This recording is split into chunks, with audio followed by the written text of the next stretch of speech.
Assalamualaikum warahmatullahi wabarakatuh. Alhamdulillahirrabbilalamin. Wassalatu wassalamu ala asrofil anbiya'i wal mursalin wa ala alihi washabbihi ajma'in, amma ba'd. Selamat pagi kepada seluruh teman-teman yang ada di rumah. Gimana kabarnya teman-teman di rumah? Semoga selalu dalam keadaan sehat ya. Dan pastinya harus tetap semangat ya, karena alhamdulillah atas rahmat Allah Subhanahu wa taala kita dapat berkumpul dalam keadaan sehat walafiat pada hari ini. Nah, sebelum kita memasuki acara pada hari ini, kita akan membakar semangat teman-teman dulu nih, Mas Dio di rumah. Benar banget Mas. Itu dengan membacakan jargon MTQ FTUM 2020. Gimana kalau kita langsung coba aja nih Mas Agus? Boleh tuh Mas Dio. MTQ FTUM 2020, teguhkan hati, kembangkan sikap religi dengan pembinaan Qur'ani. Nah, bertemu lagi bersama kami membawa acara pada penutupan MTQ FTUM 2020. Saya Agus Maulana dan rekan saya Adi Setio Haripram. Kami di sini akan membantu kalian pada serangkaian acara penutupan MTQ FTUM 2020. Baiklah, kita ke acara yang pertama, yaitu menyanyikan lagu Indonesia Raya dan akan dilanjutkan dengan Mars MTQ.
pada serangkaian acara penutupan MTQ FTUM 2020 ini kita akan ngapain aja nih Mas Agus? Nah, tentunya kita akan banyak sekali acara yang sangat seru dan menarik nih Mas Tio. Ya, karena pada penutupan kali ini kita akan diisi oleh materi-materi yang sangat luar biasa oleh narasumber yang keren dan memotivasi kita semua nih Mas Tio. Dan yang paling penting pada acara penutupan kali ini itu adalah acara yang sangat ditunggu-tunggu oleh peserta. Kenapa nih bisa ditunggu-tunggu Mas Agus? Nah, karena pada penutupan kali ini akan diumumkan pemenang dari MTQ FTUM 2020 yang dilombakan kemarin Mas Tio. Wah, jadi sangat ditunggu-tunggu sekali ya Mas Agus oleh teman-teman yang ada di rumah semuanya. Ya, benar sekali. Maka dari itu untuk teman-teman di rumah tetap pantengin terus ya penutupan MTQ FTUM 2020 ini. Selanjutnya, marilah kita dengarkan tilawah Quran dari Mbak Imratu Rozania dari Fakultas Teknik yang merupakan juara pertama MTQ tingkat Universitas Negeri Malang pada tahun 2019. Kepada Mbak Rozan, waktu dan tempat kami persilahkan.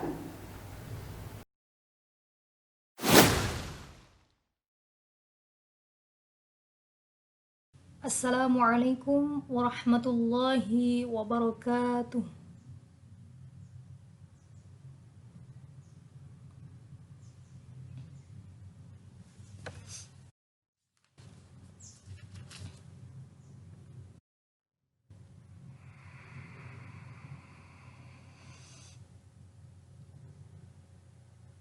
A'udzu billahi minasy syaithanir rajim.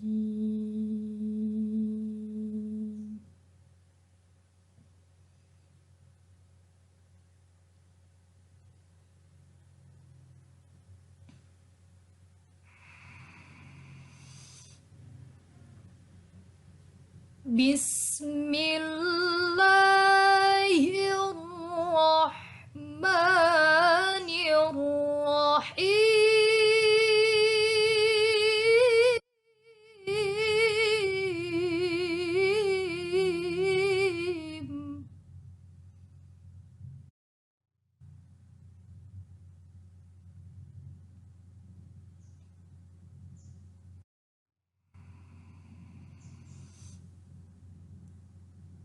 Maka Muhammadun aba ahadim mir rijalikum walakin Rasulullah.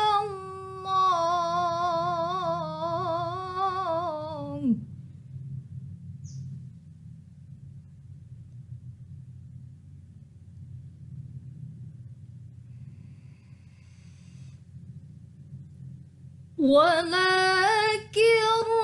Rasulullahi wa khataman nabiyyin.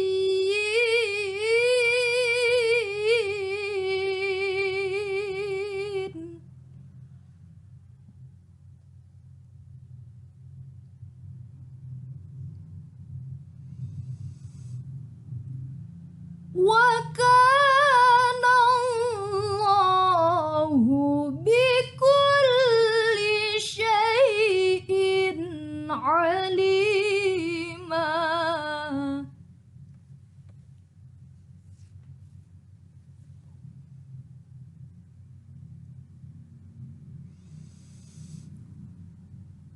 Bismillahirrahmanirrahim.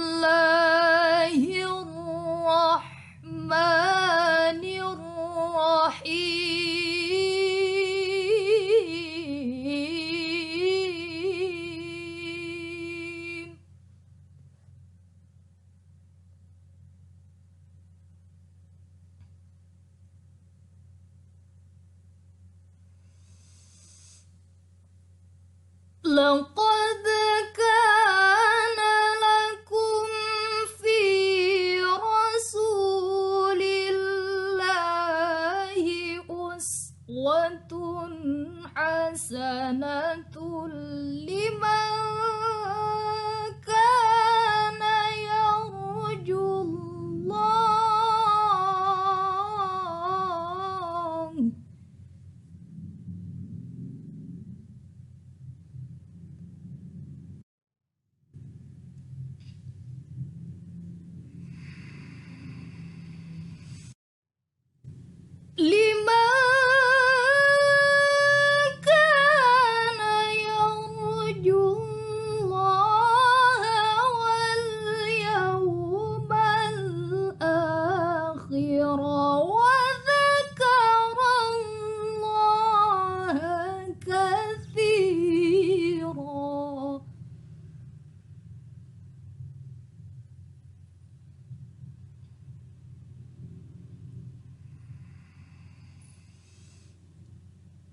ولما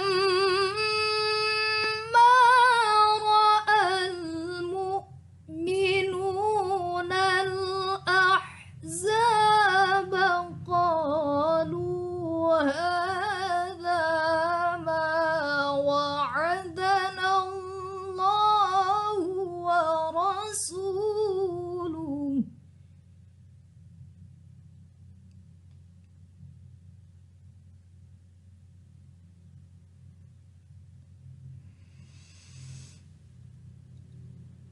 قالوا هذا ما وعدنا الله ورسوله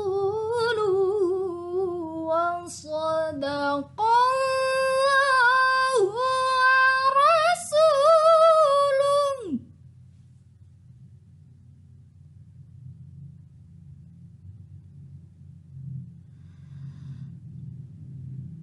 وما زادهم إلا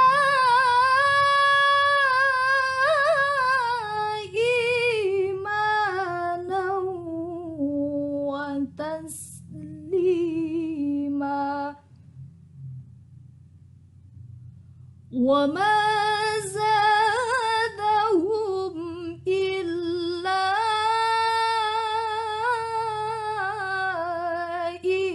إيمانا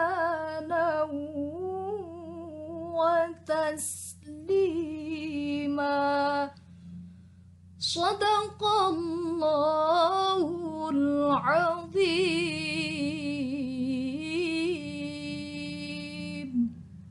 والسلام عليكم ورحمة الله وبركاته.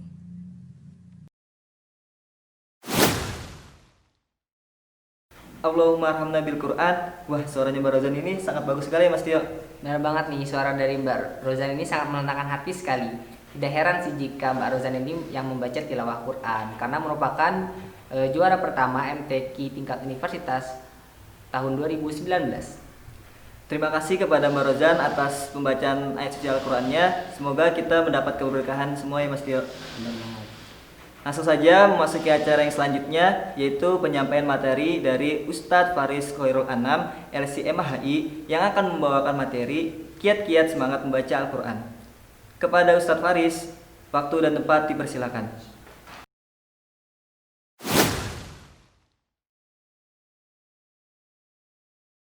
Assalamualaikum warahmatullahi wabarakatuh.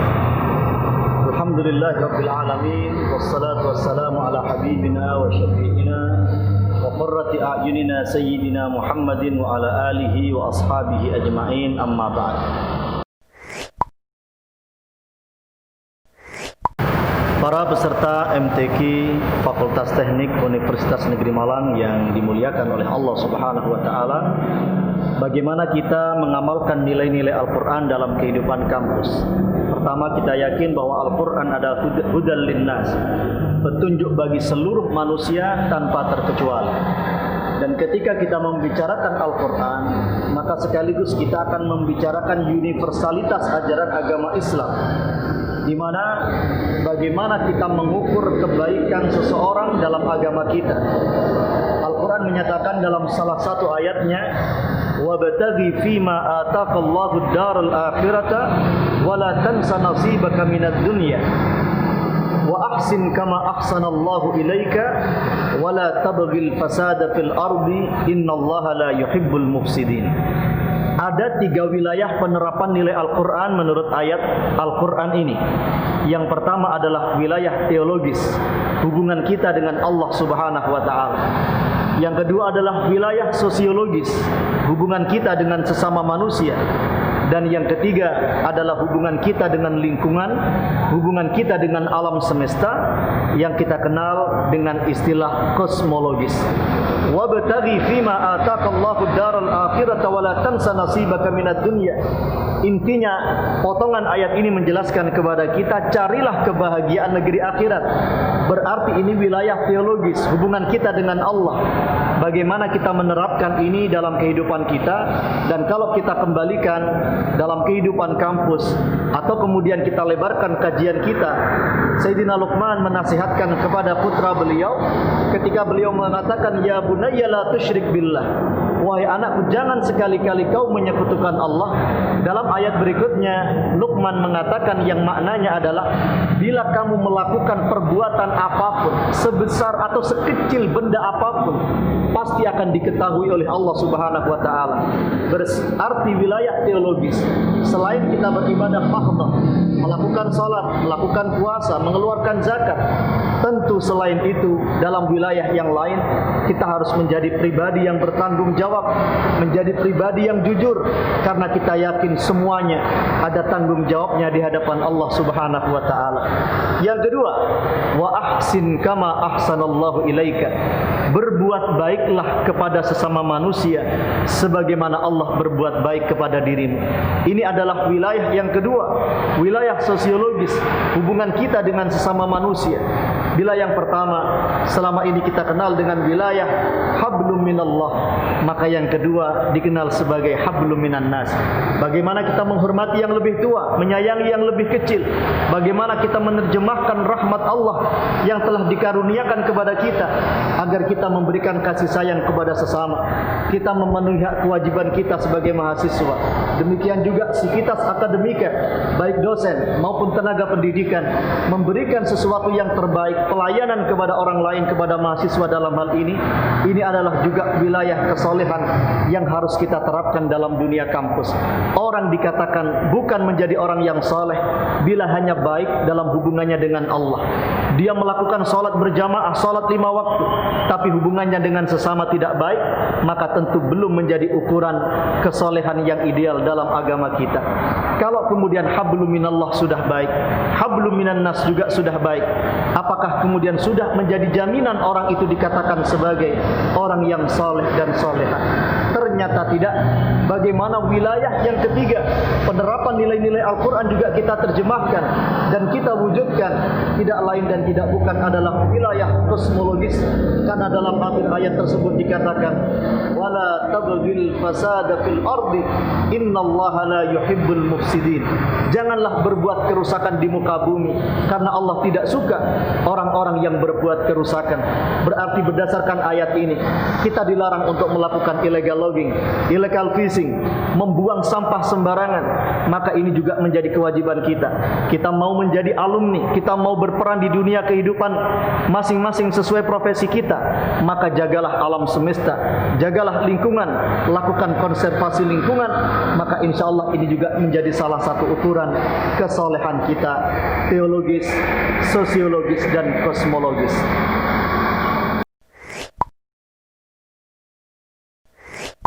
Para peserta MTQ Fakultas Teknik Universitas Negeri Malang, maukah kita dikatakan sebagai orang yang paling baik? Dan maukah kita dipuji oleh Nabi Muhammad sallallahu alaihi wasallam? Siapa orang yang menginginkan hal itu, maka belajarlah dan mengajarkanlah Al-Quran. Karena Rasulullah sallallahu alaihi wasallam menyatakan, khairukum man ta'allama al-Qur'ana wa 'allamah. Sebaik-baik kalian adalah orang yang belajar dan mau mengajarkan Al-Quran. Jangan putus asa. Belajar Al-Quran meskipun kita menemui kesulitan, justru kita akan mendapatkan 2 pahala. Sebagaimana dikatakan oleh Nabi Muhammad sallallahu alaihi wasallam dalam sebuah riwayat hadis, barang siapa yang mahir membaca Al-Quran, maka dia akan didampingi, dibersamai oleh para malaikat kiramil bararah yang mulia lagi baik. Dan siapa yang yutakti, bahasa kita krodal gradul atau kesulitan dalam rangka membaca Al-Quran, selagi dia terus mau belajar Al-Quran, komitmen berusaha berjuang keras untuk membaca Al-Quran, falahu ajran, maka dia akan mendapatkan 2 pahala. Pahala yang pertama karena dia mau membaca Al-Quran, dan pahala yang kedua lima syaqqatihi, karena dia menemui kesulitan, dia harus mengeluarkan tenaga ekstra untuk mempelajari Al-Quran. Para peserta MTQ yang dimuliakan oleh Allah Subhanahu wa taala. Islam adalah agama zahir dan batin. Dalamnya bagus, luarnya juga harus bagus. Maka dalam hadis yang lain Rasulullah mengibaratkan orang-orang yang hanya membaca tapi tidak mengamalkan Al-Qur'an, maka seakan-akan dia manis di luar tapi pahit di dalam. Demikian juga orang yang mengamalkan Al-Qur'an tapi tidak mau membaca Al-Qur'an, berarti dia manis di dalam, manis rasanya, tapi kemudian baunya tidak enak. Maka kita mengharapkan kita semuanya baik, zahir kita baik, batin kita juga baik. Maka dengan cara kita membaca Al-Qur'an dan kita juga mengamalkan Al-Qur'an. Paling tidak kita memiliki 3 kewajiban terkait dengan kitab suci Al-Qur'an ini. Yang pertama adalah hifdzul alfaz, bagaimana kita menjaga lafaz-lafaz Al-Qur'an. Dengan cara apa? Mempelajari ilmu tajwid, bagaimana makharijul huruf, tempat keluarnya huruf, bagaimana kemudian sifat-sifat huruf yang tentu dalam huruf hijaiyah ada huruf-huruf yang mirip tapi tak sama. Maka inilah kewajiban kita yang pertama, hifdzul alfaz, menjaga lafaz Al-Qur'an. Yang kedua, hifdzul ma'ani, menjaga makna Al-Qur'an, kandungan atau isi Al-Qur'an. Dengan cara apa? Kita mengkaji ilmu tafsir. Maka autokritik bagi kita. Kita dulu lulus SD sudah katakan wisuda dari TPQ, seakan-akan sudah selesai hubungan kita dengan Al-Qur'an. Sekali-kali belum, karena kita masih punya kewajiban untuk terus mengkaji Al-Qur'an, mengkaji tafsir Al-Qur'an, mengkaji kandungan Al-Qur'an. Dan setelah itu kewajiban yang ketiga adalah hifdzul ahkam, menjaga hukum-hukum Al-Qur'an. Niatkanlah ketika kau melaksanakan salat, niatkan engkau sedang menjalankan hukum Al-Qur'an. Ketika engkau melaksanakan ibadah puasa, mengeluarkan zakat, niatkanlah engkau sedang mengamalkan kitab suci Al-Qur'an, karena itu semuanya diperintahkan oleh Al-Qur'an. Kita semua berjalan dengan cara yang baik, wala tamshi fil ardi marahan, berjalan dengan cara berjalan orang yang tawadhu, rendah hati, bukan orang yang sombong. Wilayah sosial, niatkanlah untuk mengamalkan Al-Qur'an, karena siapa yang niat dekat dengan Al-Qur'an, maka di Al-Qur'an akan menjadi munisa, menjadi temannya nanti di alam kubur. Sebuah keistimewaan yang sangat luar biasa, di mana Al-Qur'an akan menjadi nur, menjadi cahaya dalam kegelapan alam barzakh yang semua pasti manusia akan mengalaminya. Para peserta MTQ yang dimuliakan oleh Allah Subhanahu wa taala, jangan sampai kita menjadi pihak yang dilaporkan oleh Nabi Muhammad, wa qala ar-rasulu ya rabbi inna qaumi ittakhadhu hadzal qur'ana mahjura. Rasulullah akan melaporkan sebagian manusia di hari kiamat nanti bahwa sebagian umat beliau ada yang tidak menghiraukan Al-Qur'an.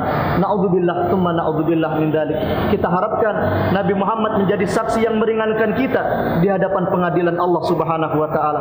Kita harapkan Al-Qur'an menjadi pemberi syafaat bagi kita semuanya, dan kita termasuk ahli Al-Qur'an, dan kita termasuk orang-orang yang mendapatkan kemanfaatan Al-Qur'an, bukan orang-orang yang mendapatkan kemudaratan Al-Qur'an.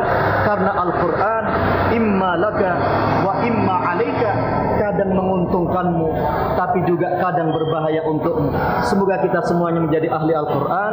Amin ya rabbal alamin.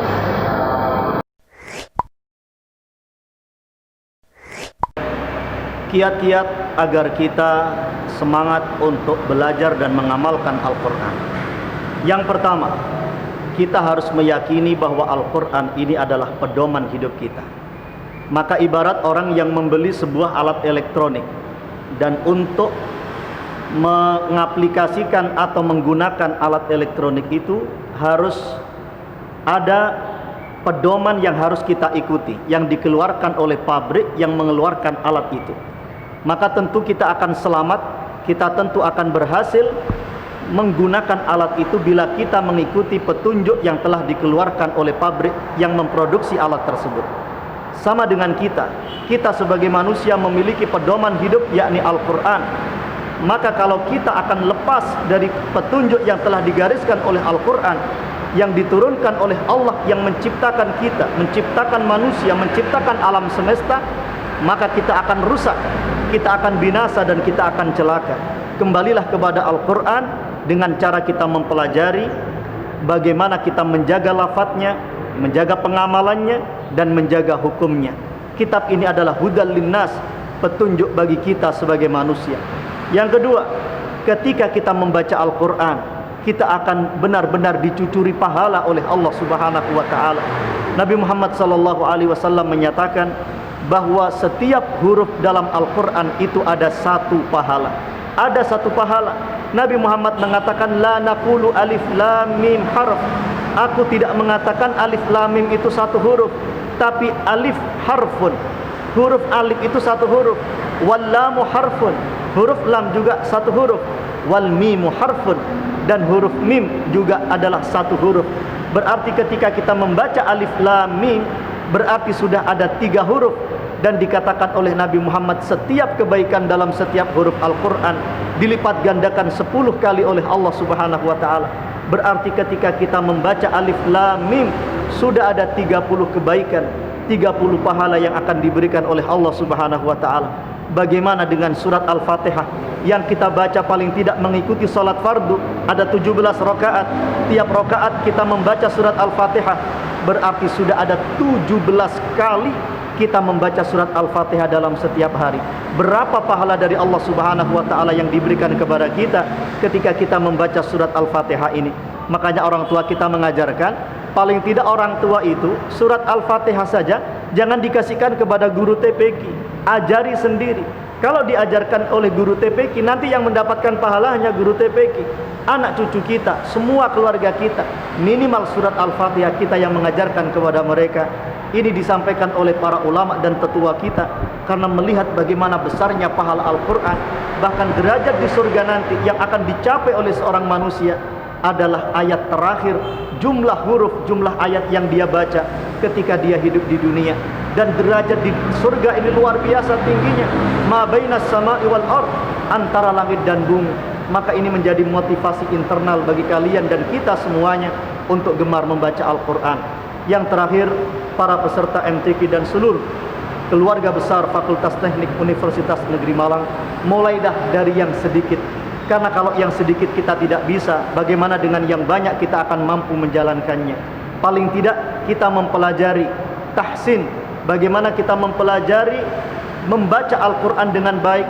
Paling tidak ODTL, one day three lines, 1 hari 3 baris kita baca. Dan kalau kemudian sudah mampu kita melakukannya, paling tidak kita ulang, kita tambah paling tidak 1 hari 1 halaman. Dan kalau kita diberi kemampuan oleh Allah Subhanahu wa taala, hafalkanlah Al-Quran itu. Apakah saya tidak mampu? Mampu. Tentu yang pertama awali dengan tahsin, karena kewajiban kita adalah membaca Al-Quran dengan baik. Adapun menghafalkannya itu yang kedua. Kalau kemudian bacaan kita sudah baik, maka ulanglah 3 baris dalam 1 hari itu 21 kali. Kalau setiap hari katakan tidak sepenuh 1 pekan, 5 hari kita mengulang 21 kali, tiap harinya 3 baris, maka dalam 1 pekan, di mana 5 hari dikali 3 sudah ada 15 baris, itu artinya kita sudah menghafal 15 baris, dan itulah 1 halaman yang ada dalam Al-Quran. Maka insya Allah api untuk menghafalkan Al-Quran jangan sampai padam dalam diri kita. Sebesar dan sebanyak usia kita, sesibuk apapun profesi kita, maka jadikanlah membaca dan menghafalkan Al-Quran ini sebagai bagian dari kesibukan dan aktivitas keseharian kita. Semoga bermanfaat untuk kita semuanya. Semoga kita semuanya dijadikan oleh Allah sebagai ahli Al-Quran, di mana mereka adalah ahlullahi wa khassatuh, keluarga Allah dan orang-orang terkhusus di sisi Allah Subhanahu wa taala, yang artinya mereka akan senantiasa mendapatkan rahmat dan tidak bakal tersentuh oleh api neraka. Amin ya rabbal alamin. Wallahul muwaffiq ila aqwamit thariq. Wassalamualaikum warahmatullahi wabarakatuh.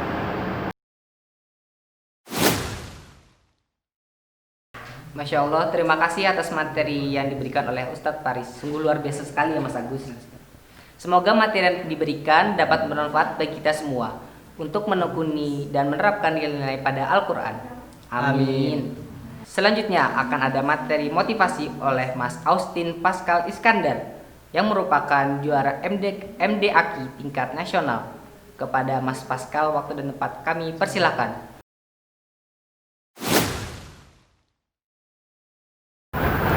Halo, Assalamualaikum warahmatullahi wabarakatuh. Nama saya Austin Pascal Iskandar, biasa dipanggil Pascal, dan saat ini saya angkatan 2017 di S1 Teknik Informatika.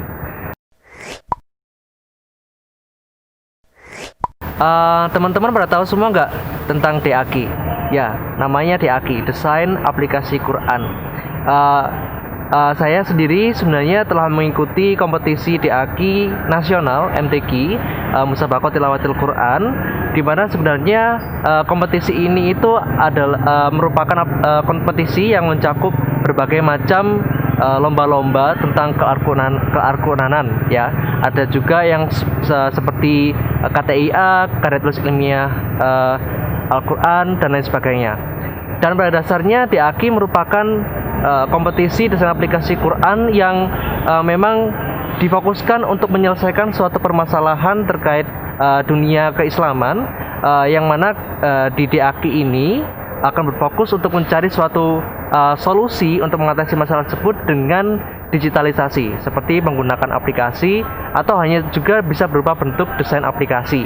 Dan pada dasarnya kemarin inspirasi saya khususnya untuk bisa mengikuti desain aplikasi Quran di MTQ nasional, tujuannya adalah memang dalam mendesain atau mengembangkan suatu aplikasi itu dibutuhkan suatu design thinking begitu. Jadi ada proses di mana kita harus mengikuti proses itu, namanya design thinking.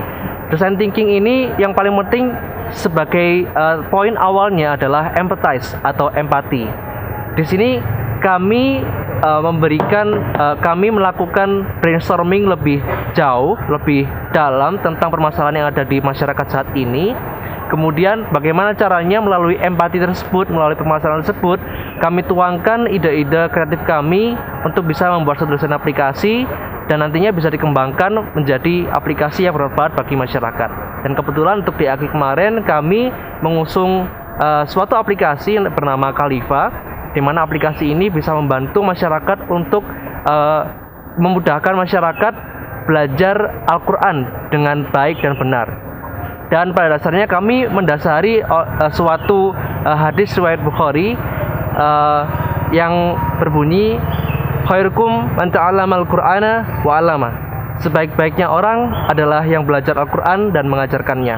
Oleh karena itu kami di aplikasi ini menghubungkan para ustadz dan ustazah yang memang sudah berkompeten di dalam dunia Al-Quranan untuk bisa memberikan pengetahuan yang lebih lanjut tentang cara membaca Quran yang benar, cara membunyikan atau menadakan Al-Quran dengan baik dan benar.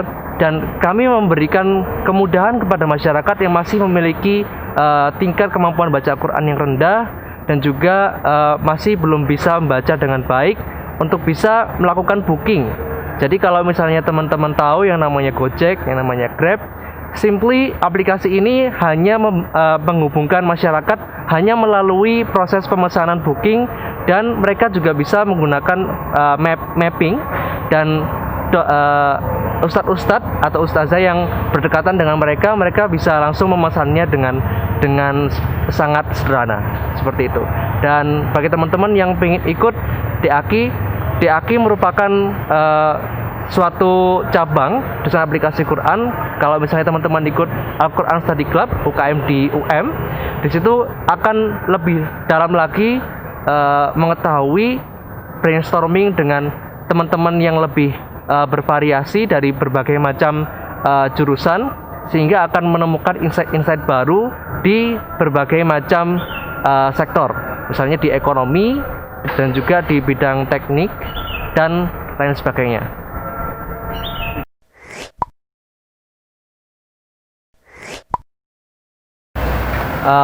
Arti kemenangan, sebenarnya pada waktu desain aplikasi Quran ketika di ASC sendiri memang ya kami persiapkan untuk kompetisi begitu.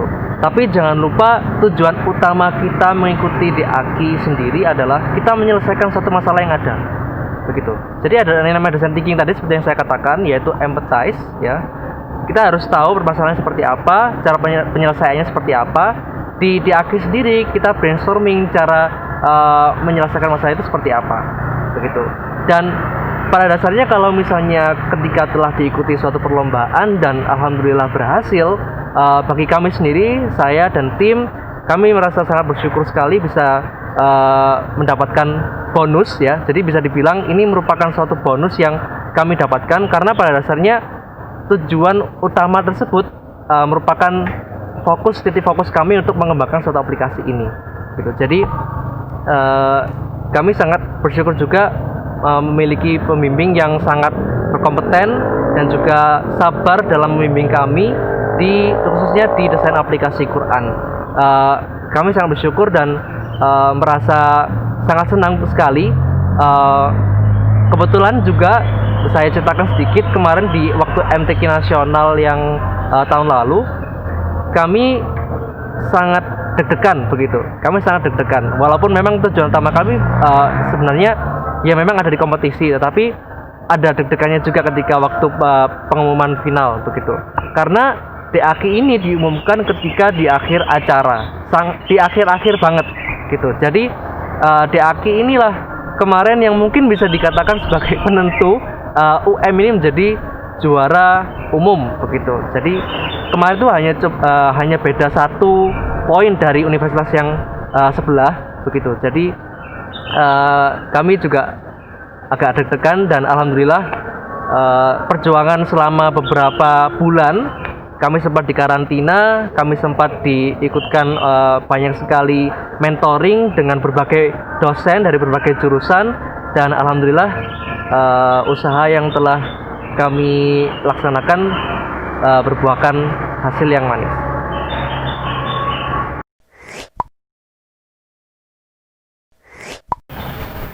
Oke, tips and tricks ya. Sebenarnya DAQ, desain aplikasi Quran ini cabang yang nggak jauh beda dengan yang namanya KTIA ya. Jadi KTIA sama DAQ ini sebenarnya saling terkoneksi, karena di elemen DAQ ini itu kita harus tahu juga cara penulisan yang benar, terutama di penyusunan proposal begitu. Jadi memang untuk dari segi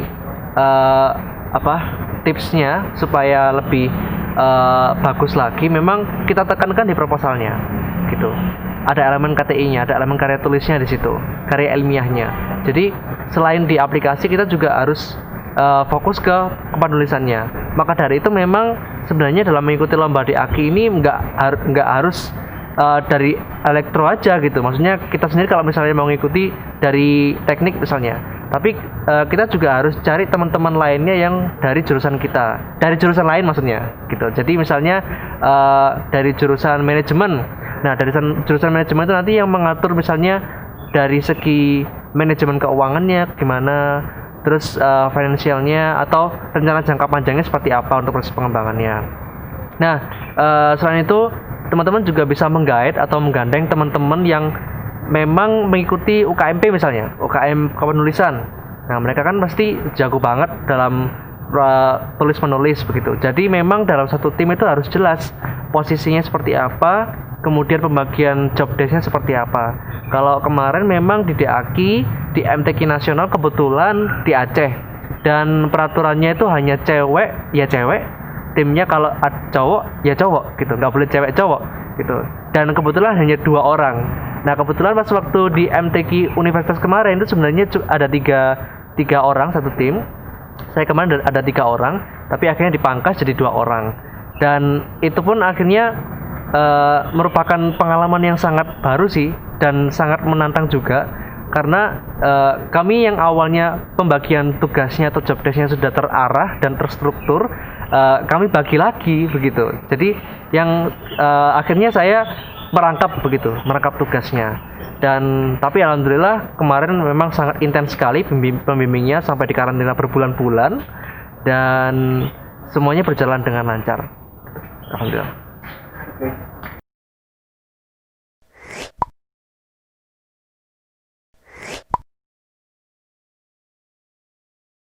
Jadi teman-teman jangan takut, jangan ragu untuk mengikuti DAQ, karena di DAQ itu akan ada banyak sekali pembinaan yang memang mengarah bagaimana cara menyelesaikan permasalahan itu untuk mendigitalisasikannya, untuk memberikan suatu solusi seperti itu. Dan memang di sana kami memang benar-benar dibimbing dari awal, walaupun teman-teman yang misalnya masih belum punya pengetahuan lebih dalam seputar desain, seputar pengembangan aplikasi atau dunia kepenulisan, semuanya dimulai di sana. Jadi jangan khawatir, pembimbing dan dosen-dosen yang kompeten akan siap untuk membantu teman-teman untuk bisa mengikuti kompetisi MTQ khususnya.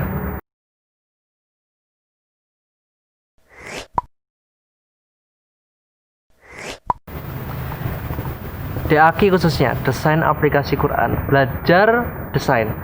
Walaupun di sini namanya desain, gitu ya.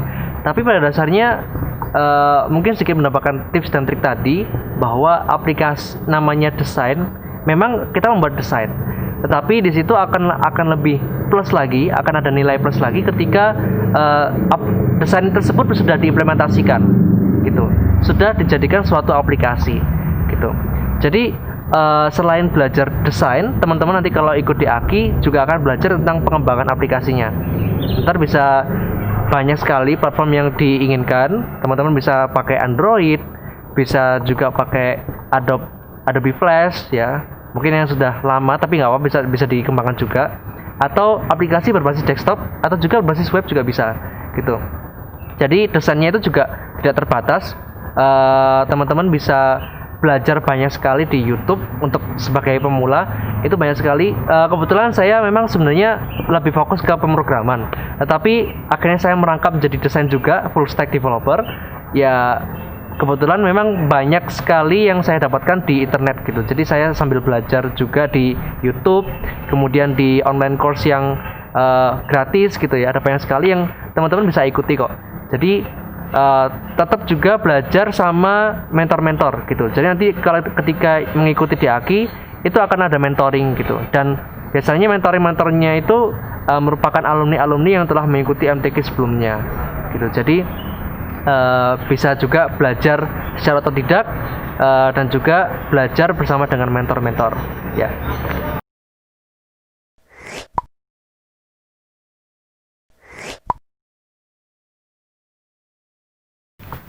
Kesan pesan.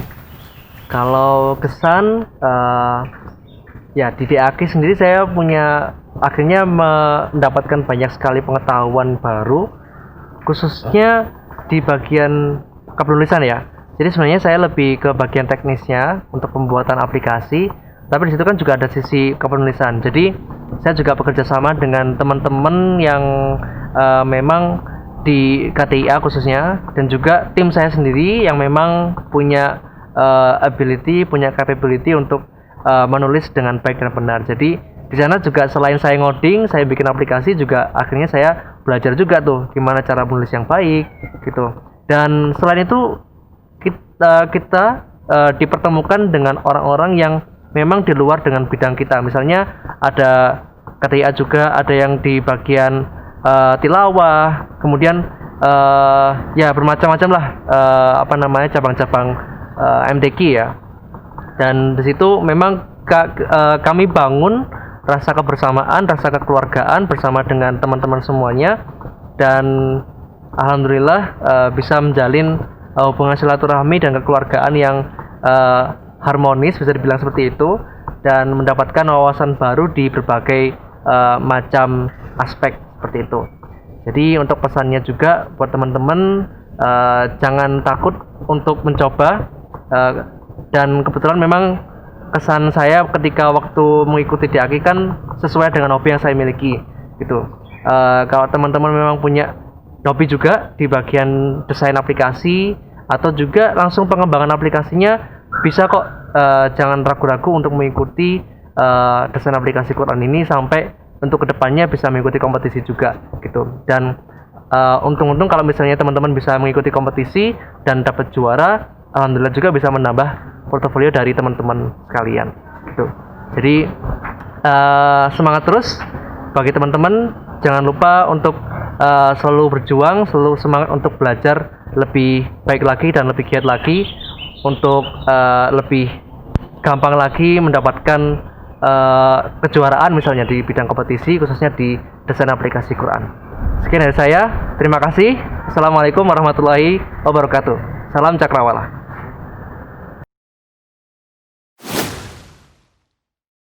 Terima kasih kepada Mas Pascal atas materi yang telah diberikan. Semoga materi yang diberikan oleh Mas Pascal dapat memotivasi kita semua, khususnya untuk teman-teman di rumah dan peserta MTQ FTUM 2020 untuk lebih termotivasi dalam berkarya dan berprestasi. Amin. Selanjutnya kita menuju acara yang ditunggu-tunggu di Mas Agus oleh teman-teman yang ada di rumah semuanya.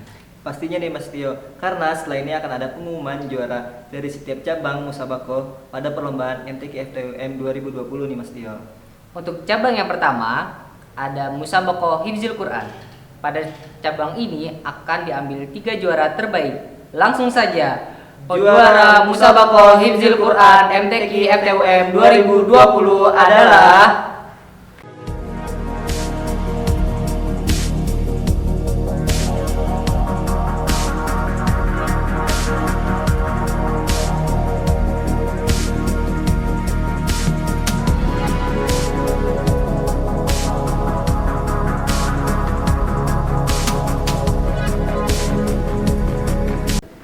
kalau tadi cabang individu, sekarang kita beralih ke cabang berkelompok. Benar sekali Mas Tio, karena selanjutnya akan disampaikan juara lomba cabang musabakoh karya tulis ilmiah Al-Quran. Langsung saja, juara musabakoh karya tulis ilmiah Al-Quran MTQ FTUM 2020 adalah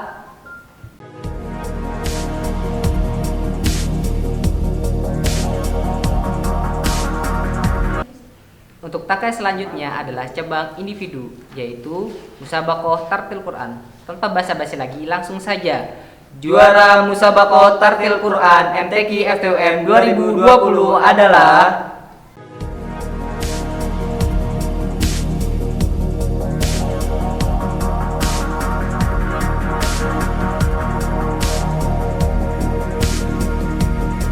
Nah, selanjutnya kita akan melihat juara dari peserta yang memiliki retorika yang tinggi nih Mas Tio. Bener banget nih Mas Agus, cabang ini juga tidak kalah bagusnya nih dengan cabang-cabang yang lain. Nah, karena cabang ini adalah cabang Syaril Quran. Langsung saja, juara musabakoh Syaril Quran MTQ FTUM 2020 adalah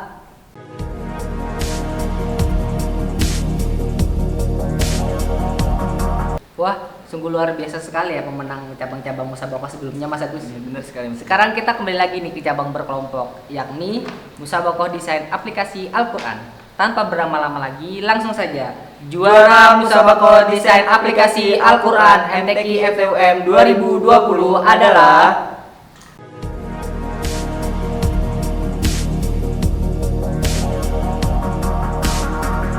Nah, selanjutnya akan ada pengumuman dari cabang musabakoh yang ada seni-seninya nih Mas Tio.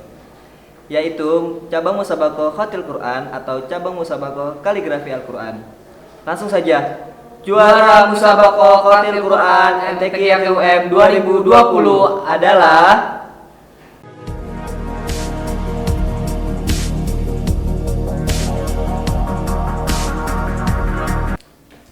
Nah, kita sudah berada di pengumuman tangkai terakhir nih Mas Agus, yang mana merupakan cabang perlombaan utama pada kegiatan MTQ FTUM 2020 ini, yakni cabang Musabakoh Tilawatil Quran.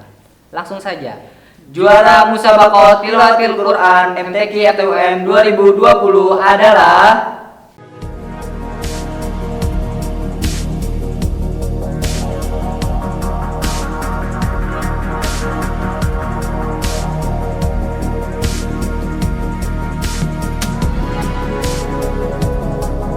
Dengan diumumkannya pemenang dari MTQ FTUM tahun 2020 ini, maka berakhirlah sudah serangkaian acara penutupan MTQ FTUM 2020 ini Mas Tio. ya benar sekali. Kami selaku pembawa acara mengucapkan terima kasih yang sebesar-besarnya terhadap peserta dan teman-teman yang menonton di rumah sudah mengikuti kegiatan MTQ FTUM 2020 ini. Dan kami juga mengucapkan banyak terima kasih kepada UKM ASC atau Al-Quran Study Club yang sudah mensupport kegiatan MTQ FTUM 2020 ini dengan lancar. Dan ucapan terima kasih juga disampaikan kepada Subdivisi Quranian BEM FTUM yaitu FUSI atas bantuan dan kerjasamanya. Semoga jasa-jasa kalian dibalas berlipat ganda oleh Allah Subhanahu wa Ta'ala. Amin. Semoga manfaat dari acara ini dapat tersampaikan kepada kita semua ya, khususnya peserta dan kesatria muda yang ada di rumah. Dan jangan lupa juga untuk kesatria muda untuk mengisi kartu kendalinya di loket.com yang sudah disediakan panitia. Dan jangan lupa juga untuk mengisi presensi akhirnya ya. Karena kita sudah berada di penghujung acara, maka marilah kita tutup kegiatan penutupan MTQ FTUM 2020 ini dengan mengucap hamdalah. Alhamdulillahirabbil alamin. Saya Adi Susatyo Haripram dan rekan saya Agus Maulana. Kami mewakili panitia mengucapkan mohon maaf yang sebesar-besarnya apabila ada salah kata dan perbuatan. Sekian dari kami, wallahul muwafiq ila aqwamit thoriq. Wassalamualaikum warahmatullahi wabarakatuh. Sampai jumpa di MTQ FTUM 2021. MTQ FTUM 2020. Teguhkan hati, kembangkan sikap religi dengan pembinaan Qurani.